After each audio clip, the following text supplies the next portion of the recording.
Employee welfare ಅನ್ನೋದು ಎಲ್ಲಾ ಸರ್ಕಾರಗಳ ಹೊಣೆಗಾರಿಕೆ ಆಗಿದೆ. ಇದು ಸ್ವಾತಂತ್ರ್ಯ ನಂತರ, ಅದರಲ್ಲೂ ನಮಗೆ ಕಾನ್ಸ್ಟಿಟ್ಯೂಷನ್ ಸಂವಿಧಾನ ಸಿಕ್ಕಿದ ನಂತರ ಈ ಎಂಪ್ಲಾಯಿ ವೆಲ್ಫೇರ್ ಬಗ್ಗೆ ಸಾಕಷ್ಟು ಚರ್ಚೆಗಳು ನಡೆದಿದೆ. ಅದೇ ರೀತಿ ಸರ್ಕಾರಗಳು ಇದನ್ನ ಇಂಪ್ಲಿಮೆಂಟ್ ಮಾಡೋದಕ್ಕೆ ಪ್ರಯತ್ನ ಮಾಡ್ತಾನೆ ಇದೆ. ಅಂತ ಒಂದು ಎಂಪ್ಲಾಯಿ ವೆಲ್ಫೇರ್ ಬಗ್ಗೆ ನಾನು ಇವತ್ತು ವಿಡಿಯೋ ಮಾಡ್ತಾ ಇದ್ದೀನಿ. ನಾನು ಸುಬ್ರಹ್ಮಣ್ಯಂ. ಸ್ನೇಹಿತರೆ, ಇತ್ತೀಚೆಗೆ ಕರ್ನಾಟಕ ಸರ್ಕಾರ ಒಂದು ನೋಟಿಫಿಕೇಶನ್ ತಂತು. ಇದು ಏನಪ್ಪಾ ಅಂತಂದ್ರೆ ಕಂಪಲ್ಸರಿ ಗ್ರಾಚ್ಯುಟಿ ಇನ್ಶೂರೆನ್ಸ್ ಅಂತೇಳಿ.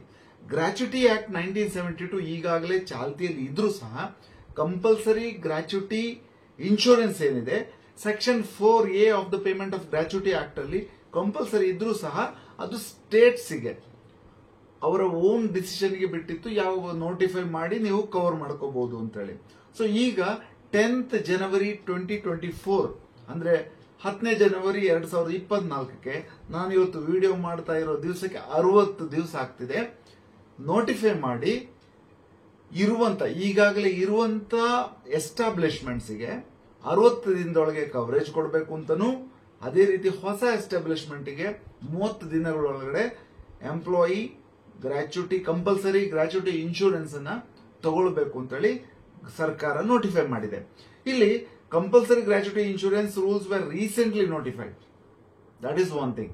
Government of Karnataka is also joint. ಈಗ ಆಂಧ್ರ ಪ್ರದೇಶ ಮತ್ತು ತೆಲಂಗಾಣದಲ್ಲಿ ಈಗಾಗಲೇ ಕಂಪಲ್ಸರಿ ಗ್ರಾಚ್ಯುಟಿ ಇನ್ಶೂರೆನ್ಸ್ ಅನ್ನು ಇಂಪ್ಲಿಮೆಂಟ್ ಮಾಡಿದ್ದಾರೆ. ಇದನ್ನು ಕರ್ನಾಟಕ ಸರ್ಕಾರ ಈಗ ಇದನ್ನ ಇಂಪ್ಲಿಮೆಂಟ್ ಮಾಡಿದೆ. ಇದು ಒಂದು ರೀತಿಯಲ್ಲಿ ಎಂಪ್ಲಾಯೀಸ್ಗೆ ಬಹಳ ಅನುಕೂಲವಾಗುವಂತಹ ಒಂದು ವೆಲ್ಫೇರ್ ಲೆಜಿಸ್ಲೇಷನ್ ಅಂತಾನೆ ಹೇಳಬೇಕು. ಆಮೇಲೆ ನಾನ್ ಕಂಪ್ಲಯನ್ಸ್, ಯಾರ್ಯಾರು ಕಂಪ್ಲಯನ್ಸ್ ಅನ್ನು ಮಾಡಿಕೊಳ್ಳಲ್ವೋ ಅವರಿಗೆ 10,000ದಿಂದ 20,000ದವರೆಗೂ ಪೆನಾಲ್ಟಿ ಆಗುವಂತ ಪ್ರಮೇಯ ಕೂಡ ಇದೆ, ಈ ಕಂಪಲ್ಸರಿ ಗ್ರಾಚ್ಯುಟಿ ಇನ್ಶೂರೆನ್ಸ್ ಮಾಡ್ಕೊಳ್ಳಿಲ್ಲ ಅಂತಂದ್ರೆ.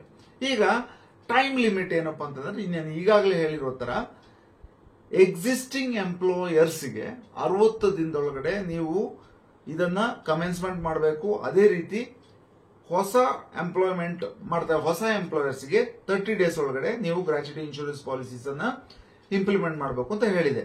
ಆಮೇಲೆ 10th ಜನವರಿ 2024 ಅಂದ್ರೆ 10th ಮಾರ್ಚ್ 2024ಗೆ ಇದರ ಕಟ್ ಆಫ್ ಅಥವಾ ಗಡುವು ಬಂದಿದೆ ಈಗಾಗಲೇ ಎಕ್ಸಿಸ್ಟಿಂಗ್ ಎಂಪ್ಲಾಯರ್ಸ್ಗೆ.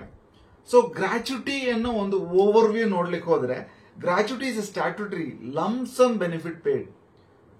ಸ್ಟ್ಯಾಟ್ಯೂಟರಿ ಲಂಸಮ್ ಪೇಡ್ ಅಂತ ಕರೀತಾರೆ. ಒಂದು 5 ವರ್ಷ ವರ್ಕ್ ಮಾಡಿರೋರಿಗೆ in service for more than 5 years ಮಾಡಿರುವಂತವರಿಗೆ ಗ್ರಾಚ್ಯುಟಿಯನ್ನ ಕೊಡಬೇಕು ಅಂತ ಹೇಳೋದು ಒಂದು ನಿಯಮ ಆಗಿದೆ. Gratuity is calculated on the as a sum of 15 days last drawn monthly pay ಅಂತ ಕರೀತಾರೆ. 15 ದಿನಗಳ ಸ್ಯಾಲರಿಯನ್ನ ಒಂದೊಂದು ವರ್ಷಕ್ಕೂ ಕೌಂಟ್ ಮಾಡಿ ಅದನ್ನೊಂದು ಲಂಸಮ್ ಆಗಿ ಕೊಡೋದು. ಇಲ್ಲಿ ಸ್ಯಾಲರಿ ಅಂದ್ರೆ ಏನಪ್ಪಾ ಅಂತಂದ್ರೆ ಬೇಸಿಕ್ ಪ್ಲಸ್ DA ಅಂದ್ರೆ ಬೇಸಿಕ್ ಸ್ಯಾಲರಿ ಅಂತ ಕರಿಬಹುದು ನಾವು. ಮ್ಯಾಕ್ಸಿಮಮ್ ಗ್ರಾಚ್ಯುಟಿ 20 ಲಕ್ಷ ಮೀರಬಾರದು ಅಂತಾನೂ ಇದೆ. ಅದನ್ನ ವಾಲಂಟರಿ ಆಗಿ ಕೊಡೋದು ಬೇರೆ ವಿಷಯ, ಬಟ್ ಮ್ಯಾಕ್ಸಿಮಮ್ ಕ್ಯಾಪಿಂಗ್ 20 ಲಕ್ಷ ಆಗಿದೆ ಸ್ನೇಹಿತರೆ. ಸೊ ಕಾನ್ಸ್ಟಿಟ್ಯೂಷನಲ್ ಪ್ರೊವಿಷನ್ಸ್ ಏನು ಅಂತ ನೋಡೋಣ. ಸಾಮಾನ್ಯವಾಗಿ ಎಂಪ್ಲಾಯೀಸ್ ವೆಲ್ಫೇರ್ ಗ್ರಾಚ್ಯುಟಿಗೆ ಸೆಪರೇಟ್ ಆಗಿ ಕಾನ್ಸ್ಟಿಟ್ಯೂಷನಲ್ ಪ್ರೊವಿಷನ್ಸ್ ಅಂತ ಇಲ್ಲದಿದ್ರು ಕೂಡ ಒಟ್ಟಾರೆಯಾಗಿ ಎಂಪ್ಲಾಯಿ ವೆಲ್ಫೇರ್ ಅಥವಾ ಕಾರ್ಮಿಕರ ಒಂದು ಕಲ್ಯಾಣ ಕಾರ್ಯಕ್ರಮಕ್ಕೆ ಯಾವ್ಯಾವ ಪ್ರೊವಿಷನ್ಸ್ ಇದೆ ಅಂತ ಕೇಳಿದ್ರೆ, ಅಂದ್ರೆ ನಮ್ಮ ಗೋಲ್ಡನ್ ಟ್ರಯಾಂಗಲ್ ಅಂತ ಕರೀತಾರೆ ಸಂವಿಧಾನದ 14, 19, 21 ಅಂದ್ರೆ ಈಕ್ವಾಲಿಟಿ ಅಥವಾ ರೈಟ್ ಟು ಪ್ರೊಫೆಷನ್, ಆಮೇಲೆ ರೈಟ್ ಟು ಲೈಫ್, ಇದೇ ರೀತಿ ಮಿನಿಮಮ್ ವೇಜಸ್, ಆಮೇಲೆ ಮೈನರ್ಸ್ ಅನ್ನ ಎಂಪ್ಲಾಯ್ಮೆಂಟ್ ಮಾಡಬಾರದು. ಈ ರೀತಿ 14, 19, 21, 23, 24 ಇಷ್ಟು ಆರ್ಟಿಕಲ್ಸ್ ಗಳಲ್ಲಿ ಎನ್ಶ್ರೈನ್ ಆಗಿದೆ ಎಂಪ್ಲಾಯಿ ವೆಲ್ಫೇರ್ ಬಗ್ಗೆ. ಅದೇ ರೀತಿ directive principles of state policy ಅಥವಾ ರಾಜ ನಿರ್ದೇಶನ ತತ್ವಗಳು ಅಂತ ಕರಿತೀವಿ. ಇದು ಎನ್ಫೋರ್ಸೇಬಲ್ ಬೈ ಲಾ ಅಲ್ದಿದ್ರು ಕೂಡ ಇದರಲ್ಲಿ ಎಂಪ್ಲಾಯಿ ವೆಲ್ಫೇರ್ ಬಗ್ಗೆ ಹೇಳಿದ್ದಾರೆ. ಸೊ ಆರ್ಟಿಕಲ್ 38, 39, 39A, 41, 42, 43, 43A ಹಾಗೂ 47 ನಲ್ಲಿ ಎಂಪ್ಲಾಯಿ ವೆಲ್ಫೇರ್ ಬಗ್ಗೆನೇ ಮತ್ತೆ ಹೇಳಿದೆ. ಸೊ ಈ 39, 39A, 41, 42, 43 ಮತ್ತು 43A ಆರ್ಟಿಕಲ್ ಏನಿದೆ ಇದನ್ನ Magna Carta of working class in India ಅಂತ ಕರೀತಾರೆ. ಮ್ಯಾಗ್ನಾ ಕಾರ್ಟಾ ಅಂತಂದ್ರೆ ಒಂದು ರಾಯಲ್ ಚಾರ್ಟ್ ಅಂತ ಕರೀತಾರೆ, ರಾಯಲ್ ಚಾರ್ಟ್ ಆಫ್ ರೈಟ್ಸ್ ಅಂತ ಕರೀತಾರೆ ಸ್ನೇಹಿತರೆ. ಈಗ 10 ಜನಕ್ಕಿಂತ ಹೆಚ್ಚು ಎಂಪ್ಲಾಯೀಸ್ ಇರುವಂತ ಒಂದು ಆರ್ಗನೈಸೇಷನ್ ನಲ್ಲಿ ಇನ್ಶೂರೆನ್ಸ್ ತಗೊಂಡ ಮೇಲೆ, ಕಂಪಲ್ಸರಿ ಗ್ರಾಚ್ಯುಟಿ ಇನ್ಶೂರೆನ್ಸ್ ತಗೊಂಡ ಮೇಲೆ 30 ದಿನದೊಳಗಾಗಿ ಕನ್ಸರ್ನ್ಡ್ ಅಥಾರಿಟಿಯಲ್ಲಿ ಇದನ್ನ ರಿಜಿಸ್ಟ್ರೇಷನ್ ಮಾಡಬೇಕು 30 ಡೇಸ್ ಒಳಗಡೆ ಅಂತ ಹೇಳುತ್ತೆ ಈ ಲೆಜಿಸ್ಲೇಷನ್. ಯಾರು ಕನ್ಸರ್ನ್ಡ್ ಅಥಾರಿಟಿ ಅಂತ ಕೇಳಿದ್ರೆ ಲೇಬರ್ ಡಿಪಾರ್ಟ್ಮೆಂಟ್ ಅಂತ ಹೇಳ್ಬಹುದು ಸ್ನೇಹಿತರೆ.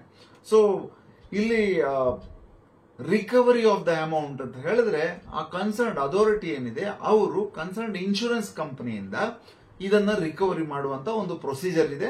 ಯಾವುದು ಪಾಲಿಸಿ ಪ್ರೀಮಿಯಂ ತಗೊಂಡಿರ್ತಾರ ಅದನ್ನ ಕನ್ಸರ್ನ್ಡ್ ಅಥಾರಿಟಿ ರಿಕವರಿ ಮಾಡ್ಕೊಳ್ಳುತ್ತೆ. ಇನ್ನು ಯಾರಿಂದ ಇನ್ಶೂರೆನ್ಸ್ ಅನ್ನ ತಗೊಳ್ಬೇಕು ಅಂತ ಕೇಳಿದ್ರೆ, under the new rules companies can obtain gratuity insurance from life insurance corporation of India. Life insurance corporation of India ಅವ್ರದ್ದು ಗ್ರಾಚ್ಯುಟಿ ಇನ್ಶೂರೆನ್ಸ್ ಪಾಲಿಸಿ ಈಗಾಗಲೇ ಇದೆ, ಅದರಿಂದ ತಗೋಬಹುದು. ಅದೇ ರೀತಿ ಬೇರೆ ಯಾವ್ದಾದ್ರು ಇನ್ಶೂರೆನ್ಸ್ ಕಂಪನಿಯಲ್ಲಿ ಗ್ರಾಚ್ಯುಟಿ ಪಾಲಿಸಿಗಳಿದ್ರೆ ಅದರಿಂದನೂ ತಗೋಬಹುದು ಅಂತ ಹೇಳಿದೆ ಲೆಜಿಸ್ಲೇಷನ್. ಇದರಿಂದ ಬೆನಿಫಿಟ್ ಏನಪ್ಪಾ ಅಂತ ಕೇಳಿದ್ರೆ ಇಲ್ಲಿ ಎರಡು ರೀತಿಯಲ್ಲಿ ನಾವು ನೋಡಬಹುದು. ಎಂಪ್ಲಾಯರ್ಗೆ ಏನ್ ಬೆನಿಫಿಟ್, ಎಂಪ್ಲಾಯೀಸ್ಗೆ ಏನ್ ಬೆನಿಫಿಟ್ ಅಂತ ಹೇಳಿ. ಎಂಪ್ಲಾಯರ್ಸ್ಗೆ ನೋಡಿ, ಪ್ರತಿ ವರ್ಷ ಗ್ರಾಚ್ಯುಟಿಗೆ ಸೆಪರೇಟ್ ಆಗಿ ದುಡ್ಡು ಎತ್ತಿಡಬೇಕಾದ ಅಗತ್ಯ ಇಲ್ಲ. ಪ್ರೀಮಿಯಂ ಅನ್ನ ಕಟ್ಟಿಬಿಟ್ಟು ಫ್ರೀ ಆಗಿ ಇದ್ ಬಿಡಬಹುದು, ಯಾವುದೇ ತಲೆನೋವು ಇರುವುದಿಲ್ಲ. ಆಮೇಲೆ it will be easy withdrawal for them since insurance company process the claim.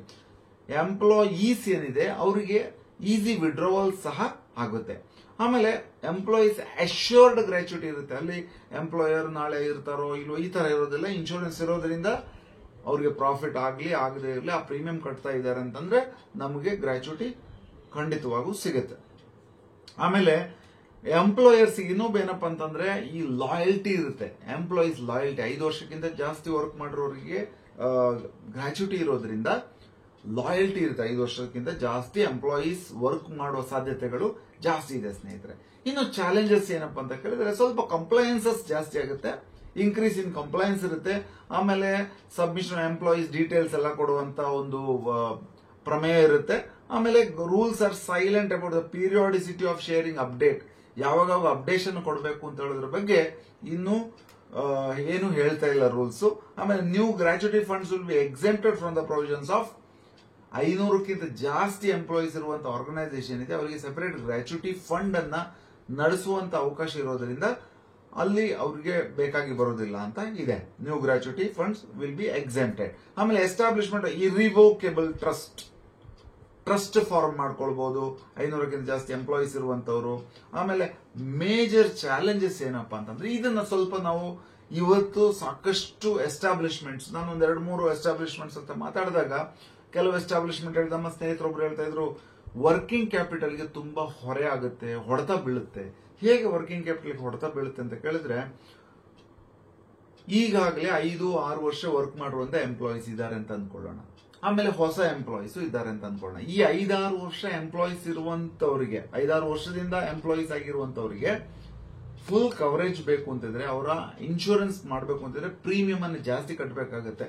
ಸಾಕಷ್ಟು ಎಂಪ್ಲಾಯೀಸ್ ಇದ್ದಾರೆ ಅಂತಂದ್ರೆ ನಾರ್ಮಲ್ ಆಗಿ ಗ್ರಾಚ್ಯುಟಿ ಕೊಡೋದು ಅವ್ರು ಯಾವಾಗ ಬಿಟ್ಟು ಹೋಗ್ತಾರೋ ಅವಾಗ ಕೊಡಬಹುದು. ಈಗಾಗಲೇ ಎಲ್ರಿಗೂ ಆ ಪ್ರೀಮಿಯಂ ಅನ್ನ ಕಟ್ಟುವಂತ ಒಂದು ನೆಸಿಟಿ ಇರೋದ್ರಿಂದ ಒಂದೇ ಸಲ ವರ್ಕಿಂಗ್ ಕ್ಯಾಪಿಟಲ್ಗೆ ಹೊಡೆತ ಬೀಳುತ್ತೆ ಅಂತ ಒಂದು ಮೇಜರ್ ಚಾಲೆಂಜಸ್ ಇದೆ. ಕೂಡಲೇ ಎಲ್ಲರಿಗೂ ಎಷ್ಟೇ ವರ್ಷ ವರ್ಕ್ ಮಾಡಿರೋರಿಗೂ ಅದೇ ರೀತಿ ಹೊಸಬರಿಗೂ ಎಲ್ರಿಗೂ ಸೇರಿಸಿ ಪ್ರೀಮಿಯಂ ಅನ್ನ ಕಟ್ಟಬೇಕು ಅಂತ ಹೇಳೋದು ಒಂದು ಚಾಲೆಂಜ್. ಆದ್ರೆ ಇನ್ನೊಂದು ಅಡ್ವಾಂಟೇಜ್ ಸಹ ಇದೆ. Section 36 of the income tax act, ಏನು ಪ್ರೀಮಿಯಂ ಕಟ್ತಾರೆ ಇವರು ಎಂಪ್ಲಾಯರ್, ಅದು ಎಕ್ಸೆಂಪ್ಟ್ ಆಗಿರುತ್ತೆ. ಅದು ಎಕ್ಸ್ಪೆಂಡಿಚರ್ ಆಗಿ ಬುಕ್ ಮಾಡ್ಕೋಬಹುದು ಅಂತ ಹೇಳಿ ಇದೆ. ವಿಚ್ ಇನ್ಶೂರೆನ್ಸ್ ಕಂಪನಿ ಅಂತ ಕೇಳಿದ್ರೆ ಖಂಡಿತವಾಗೂ LIC ಆಫ್ ಇಂಡಿಯಾದು ಬಹಳ ಒಳ್ಳೆ ಗ್ರಾಚ್ಯುಟಿ ಪ್ಲಾನ್ ಇದೆ.